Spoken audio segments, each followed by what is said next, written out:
ফালাকাটা ব্লকের পূর্ব দাওগাঁওয়ে নিম্নমানের নির্মাণ সামগ্রী দিয়ে রাস্তা নির্মাণের অভিযোগ। ফালাকাটা ব্লকের পূর্ব দাওগাঁওয়ের বাসিন্দারা নিম্নমানের সামগ্রী ব্যবহার করে পথশ্রী প্রকল্পের সিসি রাস্তার ঢালাইয়ের কাজ করা হচ্ছে বলে অভিযোগ করেন। মঙ্গলবার সকালে কাজ আটকে দিলেন তারা। এদিন পূর্ব দাওগাঁও 13-র 69 পার্টের অঙ্গনওয়াড়ি কেন্দ্রের সামনে কাজ আটকে দেন বাসিন্দারা। জানা গিয়েছে WBSRD এর উদ্যোগে পথশ্রী প্রকল্পে মোট 1,47,85,517 টাকা ব্যয়ে 3.3 কিমি রাস্তার কাজ শুরু হয় চলতি বছরের ফেব্রুয়ারি মাস নাগাদ।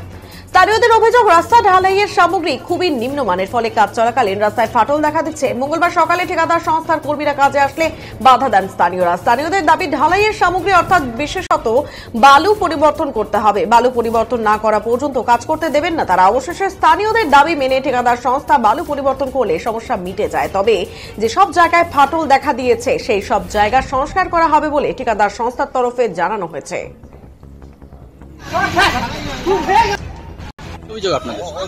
আমার অভিযোগ যে এই ঢালাইটাই এই বালু পথরটা চলবে না। সর্বপ্রথম ঢালতেছে আর মানে সাত কারেক হইতেছে। হ্যাঁ, আমরা বলতেছি যে এই বালু পথর শেষ করতে হবে, নাহলে আমরা ঢালতে দেবো না রাস্তা। হ্যাঁ, আজকে কি রাস্তার কাজ বন্ধ রাখছেন? হ্যাঁ, রাস্তার কাজ বন্ধ আছে। এই মানে বালু পথর দিয়ে ঢালতে দেবো না আমরা। তো কয়েল আপনাই এই বালু পথর একদমই চলবে না। ওই বালু পথর শেষ করুক, আমরা ঢালতে দেবো। আর রাস্তার কাজ আমরা ভালো চাই। কি নাম আপনার? আমার নাম শফিকুল হক। অভিযোগ আপনাদের?